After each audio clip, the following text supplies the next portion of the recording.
Hey everybody, we've got a little devotional I want to show you guys today. Let me kind of start with, I have a little bit of a tradition of I take my four daughters to the library bookstore. At our local library, there's a little bookstore attached to it where it's like a fundraising library. People donate books, and the books that they sell, they donate the money to the library for reading programs and such.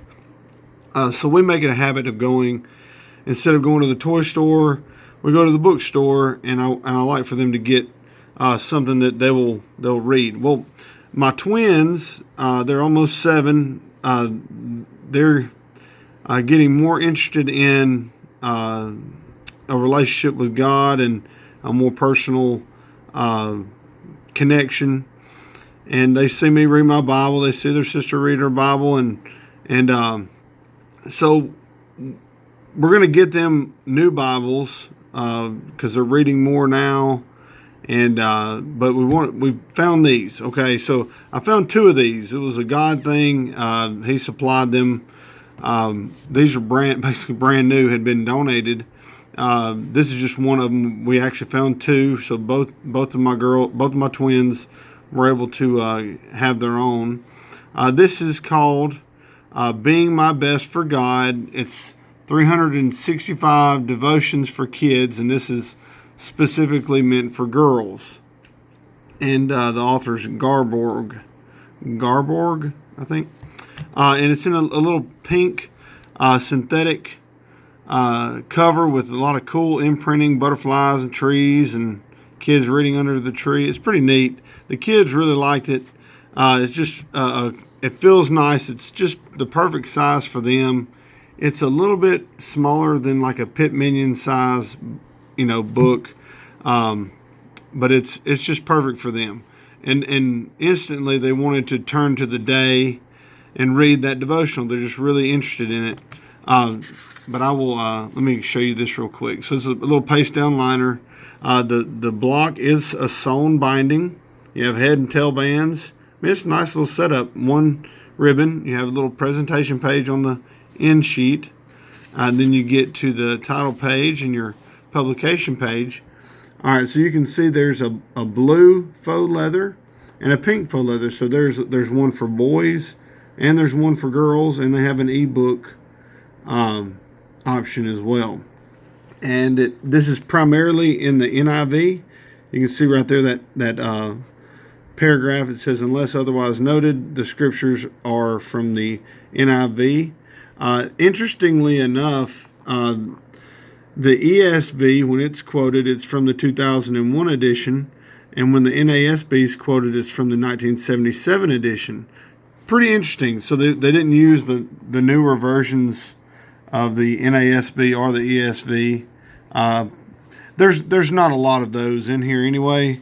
It's mostly NIV, but I actually really like the 2001 edition of the ESV and the 77 edition of the NASB. So, all right. So you have a note to the parents to kind of discuss how to do this. And that's from the author.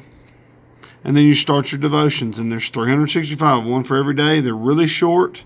And I want to turn, I'll turn to, this is the one we read.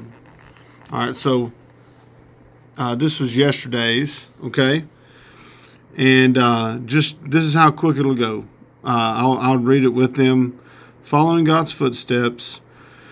Choose for yourself this day whom you will serve. Joshua 24:15. It is not necessary for me to know exactly where God is leading me.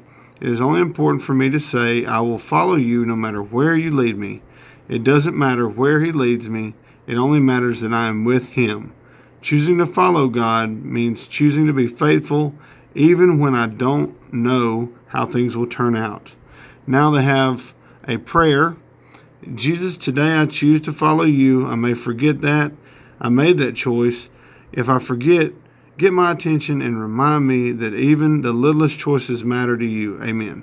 So it's pretty cool, quick, short little devotional. And really, it's not meant to be theologically um, robust or in anything just with a lot of depth. This is really meant for kids to practice the spiritual discipline of the actual devotional. It's not about what they're doing, it's about the fact that they're doing it at all. And so even spending that time, that little tiny bit of time that they're going to this devotional, getting their Bible out, and maybe checking out Joshua 24, and we would read through the verses leading up to verse 15 to kind of give some background about Joshua. There's nothing wrong with that, and there's nothing wrong with it being short. Mainly, I want my girls to be in the habit and in the practice of devoting a certain amount of time, big or small, to their prayer and their thought through Scripture. So as long as this gets that done, that's what I'm going after. So anyway, these are all really nicely done. The paper's pretty good. It's only 365 of these. Okay, so you get to the end and you have a little note about the author. Okay, and then on the back, this came on because this is brand new. It shows the retail. There's the ISBN for the girls edition. You can also see it on the publication page. The ISBN's there, as long as also the ISBN for the boys edition's there as well. But check it out. This one we got at our library bookstore. The kids' books are 50 cents a piece. So I got this one and another one for my other. I got two of them for both of my twin girls for $1. So we didn't pay retail, but the girls are loving them, and really thankful to have them. Looking forward to seeing them devote their time to God through using this as a tool. So, and as they grow, we'll get into more in-depth devotionals. More theologically driven devotionals. So, anyway. That's all I've got for you today, or for right now. This is the Being My Best for God devotional for girls, and I really recommend it. For at least for the ages of 6, 7, when they started reading up through starting to get into more complex. 9 or 10 is probably time to start getting a little more advanced. So this will serve them for at least a year or two. So anyway, thank you guys again for watching. God bless.